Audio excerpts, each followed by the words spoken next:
Hello दोस्तों, कैसे हैं आप लोग। उम्मीद अच्छे होंगे। दोस्तों, इस वीडियो में सामान्य अध्ययन प्रैक्टिस सेट पेपर देखने वाले हैं।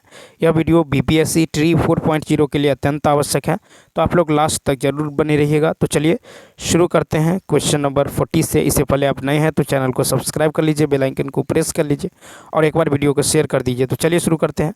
देखिए, क्वेश्चन है कि भारतीय मानक याम्योत्तर रेखा यानी इंडियन स्टैंडर्ड मेरिडियन जो है 5 राज्यों से होकर गुजरती है। इनमें से कौन सा उन 5 राज्यों में से एक नहीं है जिससे गुजरती है? तो बिहार होगा।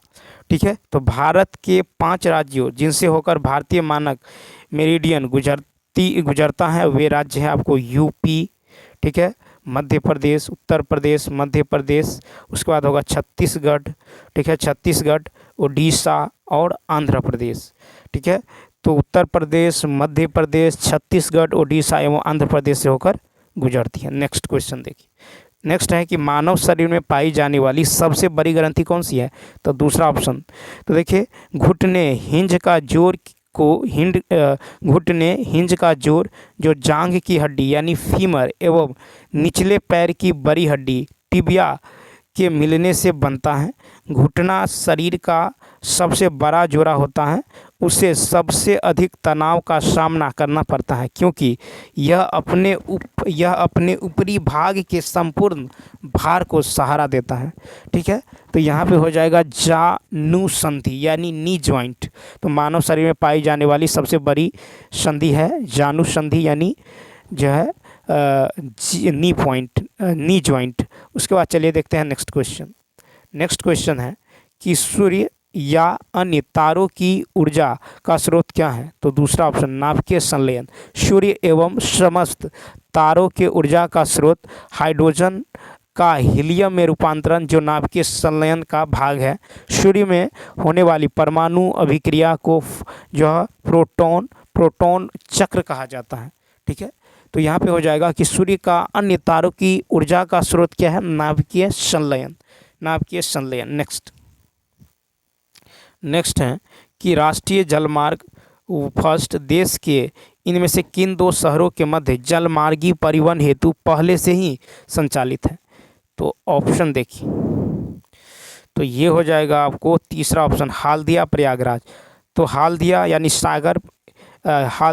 सागर इलाहाबाद 1620 किलोमीटर के बीच गंगा भागीरथी हुगली नदी प्रणाली को 1986 में राष्ट्रीय जलमार्ग फर्स्ट 1620 किलोमीटर के रूप में घोषित किया गया था। तो हाल्दिया प्रयागराज या फिर हाल्दिया इलाहाबाद 1620 किलोमीटर के बीच गंगा भागीरथी हुगली नदी जो है प्रणाली को 1986 में राष्ट्रीय जलमार्ग फर्स्ट जो 1620 किलोमीटर के रूप में घोषित किया गया था। नेक्स्ट फिर है कि स्वतंत्रता से पूर्व भारत में गरीबी की अवधारणा पर चर्चा करने वाले सर्वप्रथम व्यक्ति कौन थे? 44 का होगा 3 दादा भाई नौरोजी। स्वतंत्रता पूर्व भारत में दादा भाई नौरोजी गरीबी रेखा की अवधारणा पर चर्चा करने वाले पहले भारतीय व्यक्ति थे। उन्होंने जो है पावर्टी एंड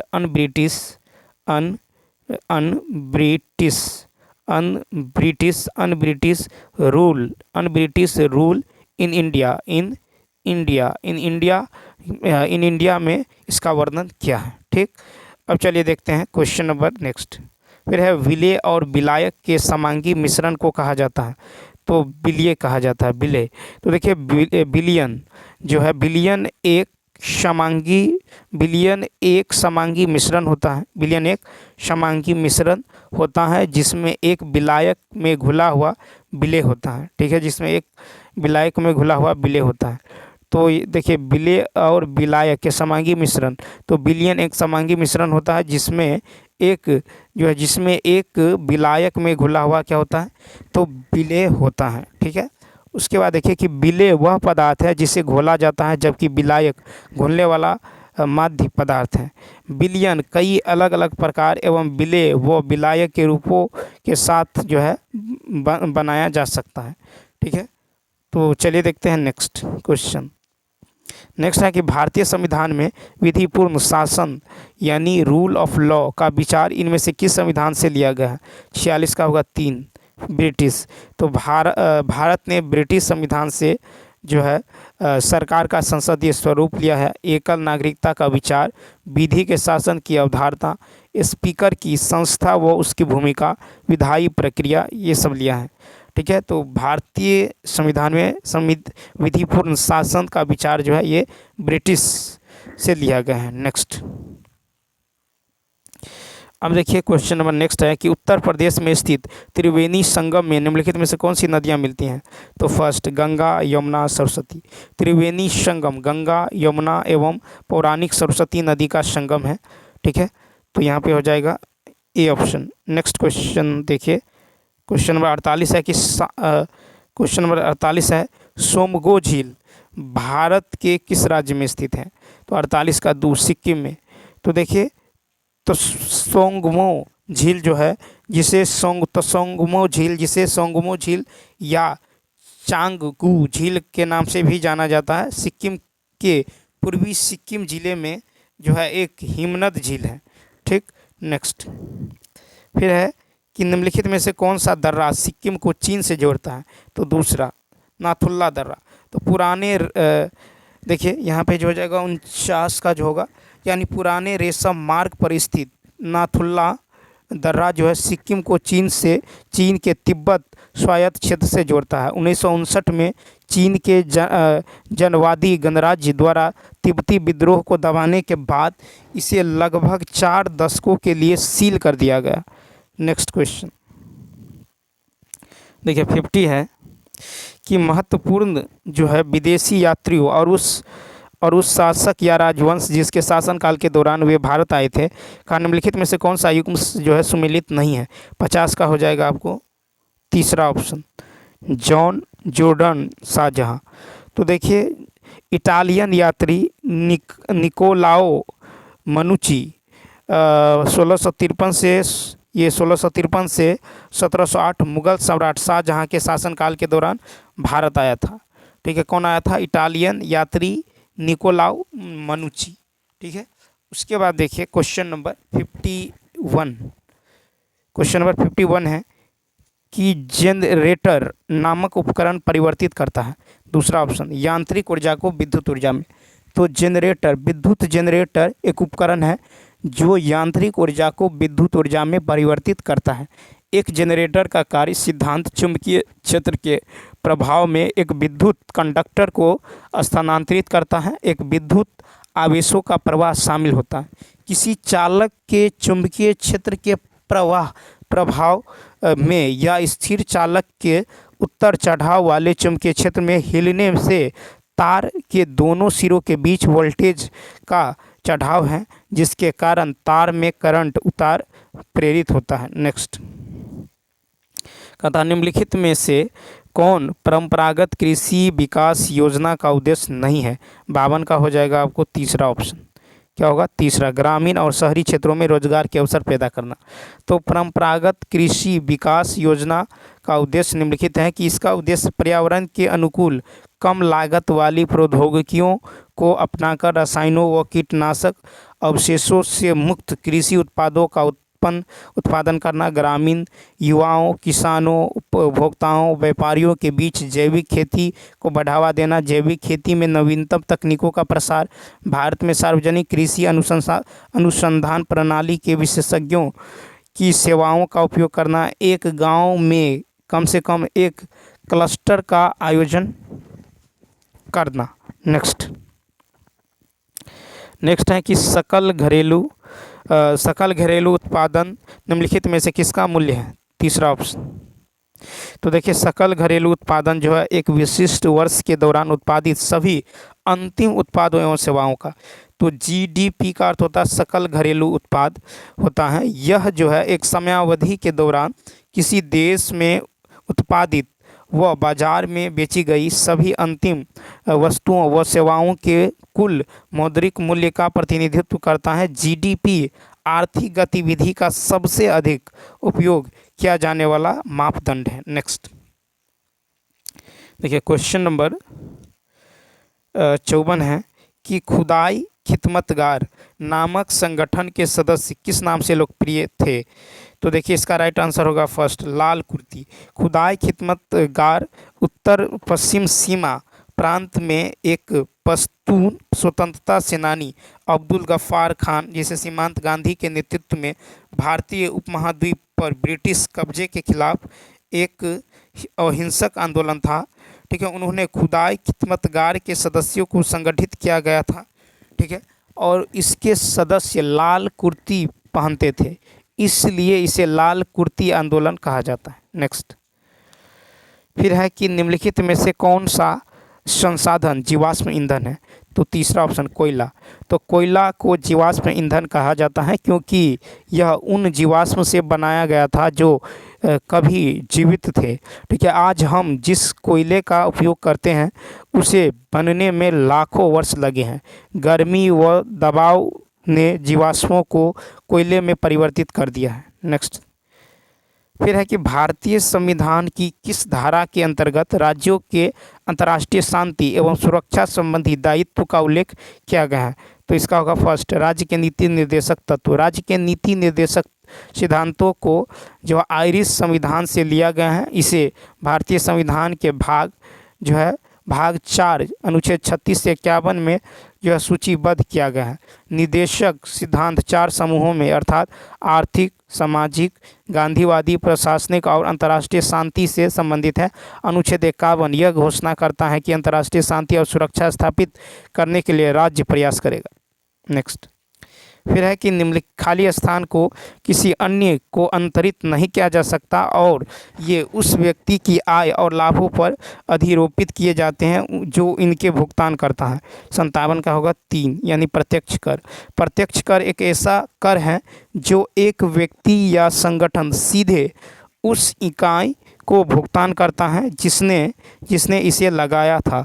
एक व्यक्तिगत करदाता उदाहरण स्वरूप आयकर, वास्तविक संपत्ति कर, व्यक्तिगत संपत्ति कर या संपत्ति पर कर सहित विभिन्न उद्देश्यों के लिए सरकार को प्रत्यक्ष कर का भुगतान करता है। नेक्स्ट है निम्नलिखित में से किसे भारतीय योजना का वास्तुकार कहा जाता है? तो इसका राइट आंसर होगा फर्स्ट, पीसी महालनोबिस।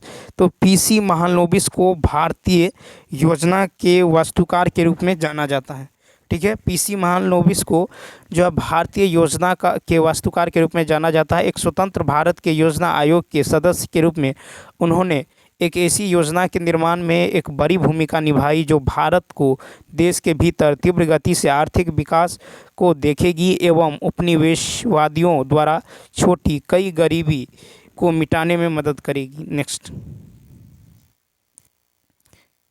नेक्स्ट है कि निम्नलिखित में से किस रोग से पीड़ित रोगी नेत्रदान कर सकते हैं? तो फर्स्ट तो देखिए मधुमेह के रोगी, उच्च रक्तचाप से पीड़ित, दमा के रोगी और बिना संचारी रोगों के रोगी भी जो है नेत्रदान कर सकते हैं। नेक्स्ट क्वेश्चन नंबर देखिए 60 कहता स्तूप में निर्मित छज्जे जैसी संरचना को क्या कहा जाता है? सेकंड, हर्मिका। तो हर्मिका एक छोटा चबूतरा था जिसमें एक स्तूप के शीर्ष पर रेलिंग लगी होती है। ठीक है, कभी कभी जो है सम्मान एवं सम्मान के प्रतीक के रूप में हर्मिका में छतरियां लगाई जाती थी। नेक्स्ट है निम्नलिखित में से किस योजना का आयुष्मान भारत राष्ट्रीय स्वास्थ्य संरक्षण मिशन में विलय कर दिया गया? 61 का होगा 2, वरिष्ठ नागरिक स्वास्थ्य बीमा योजना। तो देखिए आयुष्मान भारत राष्ट्रीय स्वास्थ्य सुरक्षा योजना जो 10 करोड़ से अधिक गरीब एवं कमज़ोर परिवारों को जो है लगभग 50 करोड़ लाभार्थी कवर करेगी, जो माध्यमिक व तृतीयक देखभाल अस्पताल में भर्ती के लिए प्रति परिवार प्रति वर्ष 5 लाख रुपए तक का कवरेज प्रदान करेगी। आयुष्मान भारत राष्ट्रीय सुरक्षा मिशन केंद्र और प्रायोजित योजनाओं, राष्ट्रीय स्वास्थ्य बीमा योजनाओं एवं वरिष्ठ नागरिक स्वास्थ्य बीमा योजना को शामिल करता है। नेक्स्ट फिर जोंक किस संघ से संबंधित है? 62 का फर्स्ट, एनेलिडा। तो देखिए एनेलिडा वह संघ है जिसमें केचुआ व जोंक शामिल है। तो इन जीवों का शरीर जो है मेटामेरिक, इन जीवों का शरीर मेटामेरिक रूप से खंडित होता है, इसलिए इसका नाम जो है एनेलिडा है। क्वेश्चन नंबर देखिए नेक्स्ट।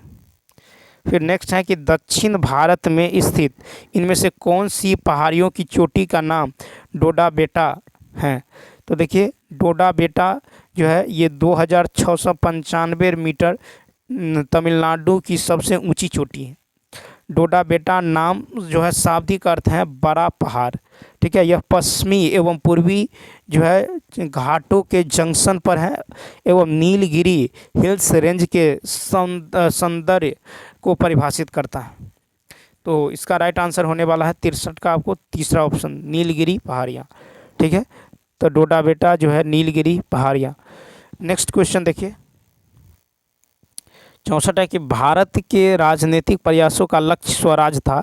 दादा भाई नौरोजी ने इस लक्ष्य की घोषणा कब की थी। तो ये किया था कलकत्ता अधिवेशन 1906 में।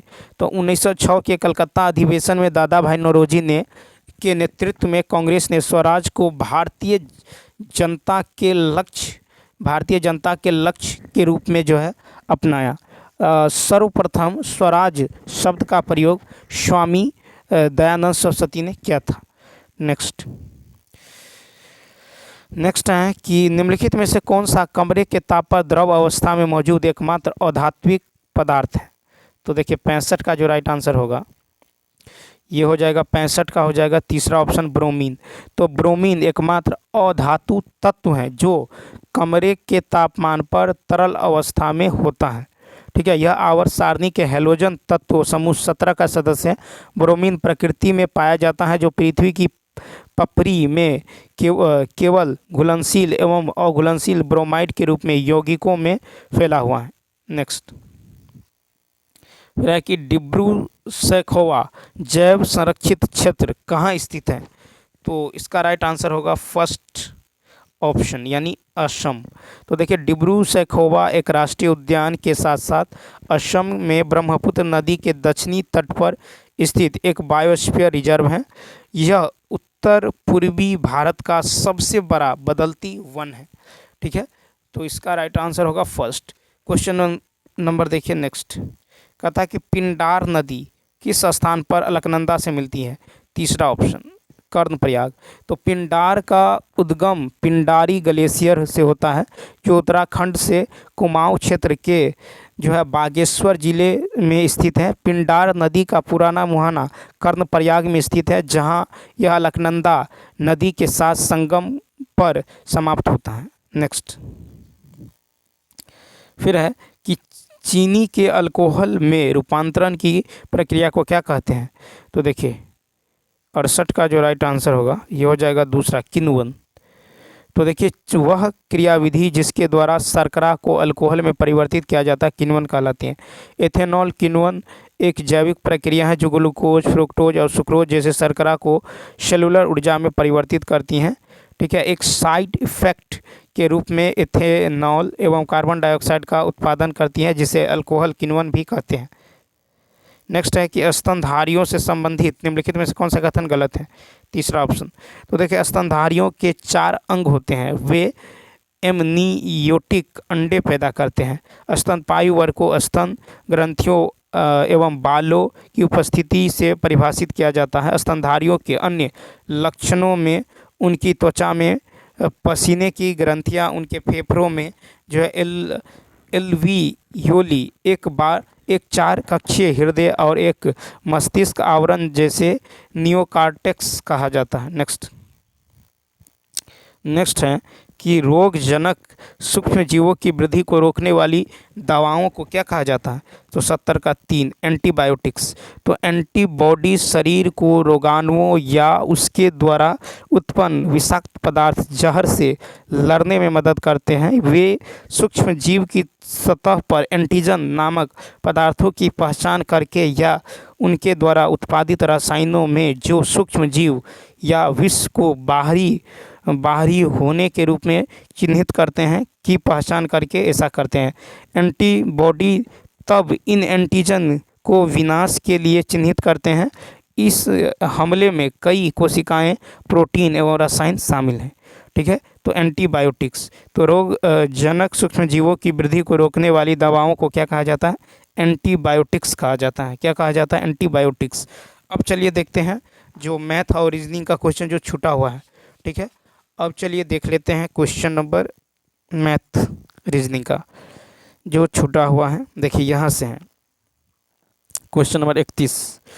क्वेश्चन नंबर 31 से है, यहाँ पे है कि ऐसी चार क्रमागत संख्याएं ज्ञात करें जिस की पहली संख्या के दुगुने और दूसरी संख्या के 3 गुने, तीसरी संख्या के 4 गुने और चौथी संख्या के 5 गुने का के योग इतना हो।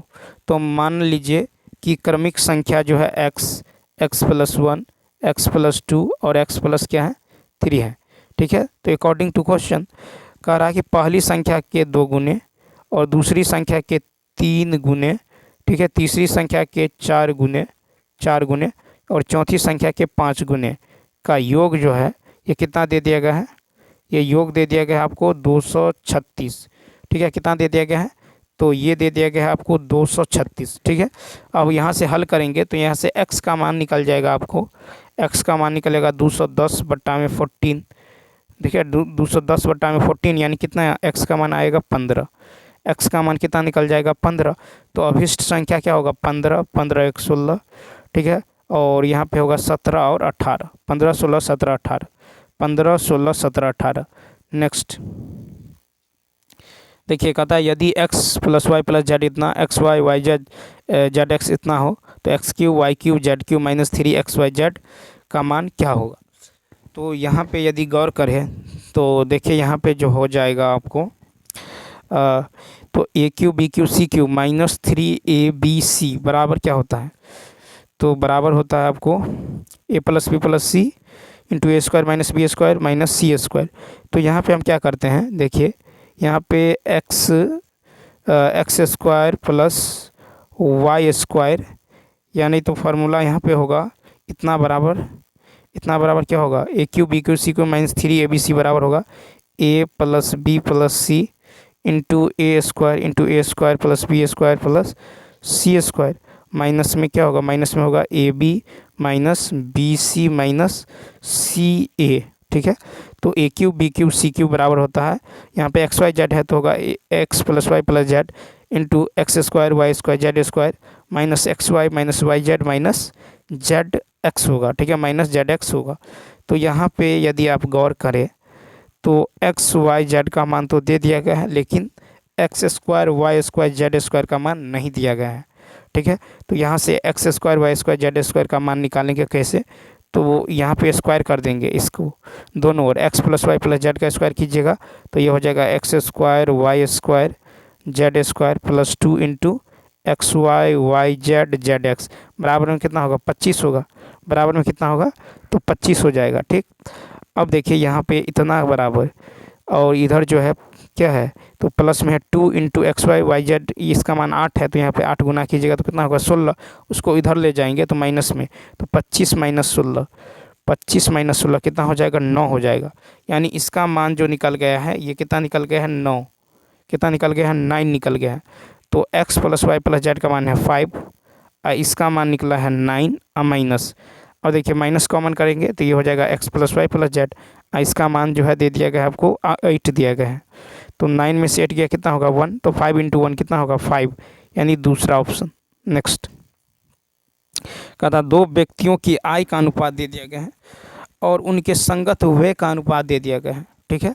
तो संगत व्यय का भी अनुपात आपको दे दिया गया है, ठीक है। यदि वे क्रमशः इतना रुपये और इतना रुपये की बचत करते हैं, ठीक है, तो प्रत्येक व्यक्ति की संगत आय ज्ञात करें। तो यदि हम यहाँ पे मान ले आय यदि 7x मान ले, ठीक है, 7x और 5x, और वे को 9y और 7y मान लेते हैं, ठीक है, वे को इतना मान लेते हैं। तो यहाँ पे देखिए क्या होगा? तो 7x - 9y बराबर होगा 1700, ठीक है, ये 1700 बचाता है। और उसके बाद देखिए उसके बाद होगा 5x - 7y बराबर, ये हो जाएगा 1110, ठीक है। इसको समीकरण 1, इसको समीकरण 2 मान लीजिए। अब यहाँ से इसको हल करके x और y का मान निकालेंगे तो यहाँ से जो है x का मान निकल जाएगा आपको, यानी यहाँ से x का मान निकल जाएगा 500, सॉल्व करेंगे तो ठीक। तो 500 निकल जाएगा, तो हमको कहता है कि दोनों का संगत आए, यानी 7x का मान कितना होगा, 7 पंचे 3500 और 5x का मान 5 2500, 3500 2500, 3500 और 2500, यानी इसका राइट आंसर होगा 5, ऑप्शन 5। नेक्स्ट क्वेश्चन देखिए, कहता है कि सचिन और अनिल चंडीगढ़ से 50 किलोमीटर दूर स्थित कालका की ओर जो है एक ही समय में चलना प्रारंभ करता। सचिन की चाल अनिल की चाल से 6 किलोमीटर प्रति घंटा कम है, ठीक है, 6 किलोमीटर प्रति घंटा कम है। तो देखिए यहाँ पे जो है दूरी, सचिन की दूरी और अनिल की दूरी, तो सचिन की दूरी और अनिल की दूरी निकालेंगे। तो सचिन की दूरी और अनिल की दूरी जो होगा वो सचिन की गति और अनिल की गति, ठीक है, बराबर होगा। तो सचिन की गति की यदि बात करें तो ऊपर चलिए देखिए, यहाँ पे दे दिया गया है कि यदि मार्ग में कालका से 20 किलोमीटर की दूरी पर स्थित वह सचिन से मिलता है, ठीक है, 50 किलोमीटर दूर स्थित है, तो यहाँ पे देखिए तो 30 किलोमीटर, यहाँ पे 50 और 20, मार्ग कालका से 20 किलोमीटर। क्वेश्चन नंबर देखिए, तो यहाँ पे हम निकाल लेंगे सचिन और अनिल चंडीगढ़ से 50 किलोमीटर दूर स्थित कालका की एक ही समय में चलना शुरू करते हैं। सचिन की चाल अनिल की चाल से 6 किलोमीटर प्रति घंटा, 6 किलोमीटर प्रति घंटा जो है 6 किलोमीटर प्रति घंटा कम है, ठीक है। तो कहता है कि कालका और तुरंत चंडीगढ़ के लिए वापस चलना शुरू करता है। मार्ग में कालका से 20 किलोमीटर की दूरी पर वे सचिन से मिलता है। सचिन की चाल ज्ञात करे, ठीक है, सचिन की चाल जो है यहाँ पे ज्ञात जो है करना है, ठीक है, सचिन की चाल ज्ञात करना है। तो यहाँ पे हो जाएगा आपको, देखिए यहाँ पे निकाल लेंगे सचिन का रेशियो, सचिन की दूरी और अनिल की दूरी। तो सचिन की दूरी यहाँ पे हो जाएगा आपको 50 और -20, ठीक है, और अनिल का हो जाएगा 50 + 20, ठीक है, ये हो जाएगा कितना 30, ये हो जाएगा आपको 70, ठीक है, 30 और 70 यानी 3 और 7। तो प्रश्न से चले अकॉर्डिंग टू क्वेश्चन। अब देखिए यही इसका चाल का भी क्या हो, यही ये चाल का भी रेशियो होगा दोनों का, सचिन का और किसका, तो सचिन और अनिल का, यही होगा चाल का रेशियो। तो यहाँ पे दे दिया गया है कि अंतर दे दिया गया 6 किलोमीटर, तो 7 और तो यहाँ पे 7 और 3 में 4 का अंतर है, तो 4 यूनिट किसके बराबर है, 6 के। तो 1 यूनिट 1.5 के बराबर होगा, ठीक है, 1 यूनिट 1.5 के बराबर। तो सचिन की गति निकाल लीजिए, सचिन की गति कितना है 3, तो 3 यूनिट का मान होगा 4.5, ठीक है, 3 यूनिट का मान 4.5, यानी इसका राइट आंसर होगा 4.5, यानी फर्स्ट ऑप्शन। नेक्स्ट क्वेश्चन देखिए, नेक्स्ट क्वेश्चन की यदि बात करें, कहता कि 2 श्रमिक XY एक कार्य करता है, X जो को अकेले काम करते हुए उस कार्य को पूरा करने में दोनों के साथ मिलकर उसी कार्य को पूरा करने में लगने वाले समय से 12 घंटा अधिक जो है लगते हैं। यदि Y अकेले कार्य करता है तो उस कार्य को पूरा करने में दोनों के साथ लिए गए उसी कार्य को पूरा करने में लगने वाले समय से 27 घंटा अधिक, ठीक है, 27 घंटा अधिक लगता है, ठीक है। तो कहता है कि उस कार्य को पूरा करने में कितना समय लगेगा, ठीक है, उस कार्य को पूरा करने में कितना समय लगेगा। तो यहाँ पे जो है इसको लगता है 12 घंटा अधिक, ठीक है, 12 घंटा अधिक, और उसको लगता है एक साथ कार्य कर पूरा करने में लगने वाले समय से 27 घंटा अधिक, इसको 27 घंटा अधिक लगता है, ठीक है, 12 घंटा अधिक 27 घंटा अधिक। तो यहाँ से यदि आप 12 और कितना है 12 और 27, तो इसको लिख सकते हैं 3 × 4, इसको लिख सकते हैं 3 × 9, तो रूट में हो जाएगा। तो यहाँ पे से एक 3 निकल जाएगा, एक 2 निकल जाएगा, ठीक है, 3 चौका 12, 3 नंबर 27, और यहाँ से एक 3, यानी 3 दूनी 6 दूनी 12, यानी डी का मान निकल गया 12। तो ये करेगा 24 का 24 घंटे में, और ये 12 है तो 27 3 लगता है, तो कितना होगा 12, यानी 7 2 9 2 1 3 39, 24 और 39, 24 39। तो कहता है कि एक साथ मिलकर उस कार्य को कितने दिनों में करेगा, तो ये होगा 24 × 39 बट्टा में 24 गुने 39 बट्टा में कितना होगा, तो 24 गुने 39 बट्टा में हो जाएगा 9 4 13, 3 2 6 1 7, 24, तो ये हो जाएगा आपको, अगर 9 में से 4 गया तो कितना होगा 5, 3 में से 2 गया 15, ठीक है 15, यानी ये जो हो जाएगा देखिए, यानी तो इसको क्या करते हैं, मान लेते हैं कि माना कि x प्लस वाई मिलकर जो है एक कार्य को के घंटा में पूरा करता है, तो प्रश्न से हो जाएगा 1/k प्लस कितना 12 घंटा अधिक लेता है, और ये जो है 27 घंटा अधिक, तो k प्लस 27, इन दोनों का जोड़ जो है किसके बराबर है, 1/k के बराबर है, ठीक है 1/k भाग काम करेगा, तो यहाँ से k का मान निकल जाएगा कितना 18, k का मान निकल जाएगा 18, तो अभिष्ट समय कितना होगा 18 घंटा, यानी बी ऑप्शन। नेक्स्ट, फिर एक घनाभ का आयतन ज्ञात कीजिए जिसकी लंबाई 2 गुना अधिक है, इसकी लंबाई 2 गुना अधिक है, उसकी चौड़ाई और की तुलना में चौड़ाई 12 सेंटीमीटर है, जो इसकी लंबाई से 2 गुना है। तो देखिए चौड़ाई कितना है, चौड़ाई है 12, चौड़ाई 12 है, तो ऊंचाई क्या होगा 12/2 यानी 6 होगा, ठीक है। ऊंचाई जो हो जाएगा ये क्या होगा, तो ऊंचाई जो हो जाएगा ये कहता है कि और उसकी ऊंचाई ऊंचाई की तुलना में चौड़ाई 12 सेंटीमीटर है, 2 गुना अधिक है, ठीक है। तो यहाँ पे ऊंचाई देखिए, इस क्वेश्चन में कुछ मिसप्रिंट भी है, तो देखिए यहाँ पे जो है चौड़ाई क्या होगा, चौड़ाई हो जाएगा 12, ऊंचाई हो जाएगा 12/2, ठीक है। ऊंचाई जो है ये क्या है, आधा है किसका, चौड़ाई का, तो लंबाई क्या होगा, लंबाई होगा 12 प्लस 2 12, यहाँ पे जो होगा 12 दूनी 24, तो 12 प्लस 2 गुने 12, ठीक है 12 प्लस 2 गुने 12, ठीक है। तो लंबाई 2 गुना अधिक है, तो लंबाई 12 तो है ही, साथ साथ 2 गुना अधिक है, तो ये हो जाएगा कितना 36, लंबाई हो गया 36, तो आयतन होगा LBH 36 गुने 12 गुने 6, यानी 2592 कहे तो ये फर्स्ट ऑप्शन। नेक्स्ट क्वेश्चन देखिए, फिर है कि जॉन और जोसेफ के पास क्रमशः 19,000 रुपये और 26,000 रुपये, यदि जोसेफ जॉन को इतना रुपये दे देता है तो जॉन और जोसेफ के पास मौजूद राशियों का अनुपात। तो देखिए जॉन और जोसेफ, ठीक है जोसेफ, तो जॉन और जोसेफ, तो जॉन के पास है कितना 19,000, ठीक है।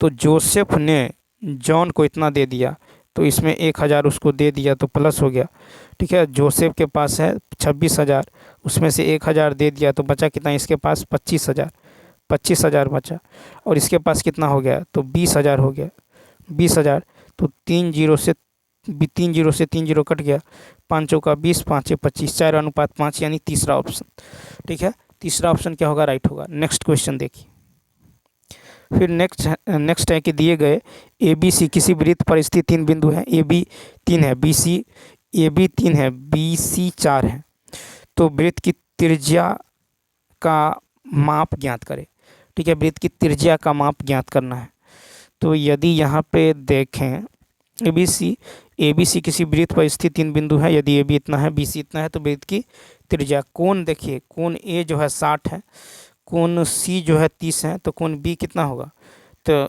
कोण B हो जाएगा 180 माइनस 60 और माइनस में 30 यानी 90 डिग्री, तो कोण B हो जाएगा आपको 90 डिग्री, ठीक है। कोण B होगा 90 डिग्री। अब देखिए यदि कोण 90 डिग्री तो समकोण त्रिभुज होगा, ये 3 ये 4, तो ये कितना होगा, तो AC होगा 5, ट्रिपलेट से 3 4 कितना होगा 5 होगा, तो त्रिज्या क्या होगा 5/2 होगा, यानी 5/2, तो इसका राइट आंसर होगा 5/2 यानी बी ऑप्शन। नेक्स्ट, एक बैग में 30 गेंद रखी हैं जिन पर 1 2 3 30 अंकित है, कहता बैग से यादृच्छिक रूप से एक गेंद निकाली जाती है, बैग से निकाली गई गेंद पर अंकित संख्या 4 और 6 से विभाज्य होने वाली संख्या, 4 और 6 से विभाज्य होने वाली संख्या देखिए 12 होगा, 24 12 24, ठीक है।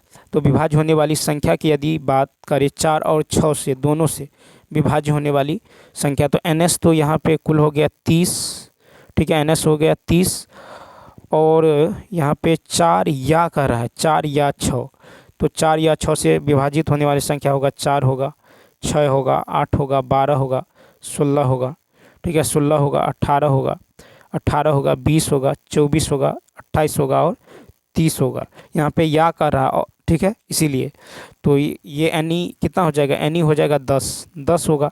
तो प्रोबेबिलिटी ऑफ ई बरा एनी बटा एन एस, यानी 10 बट्टा कितना होगा 30 कट के 1/3।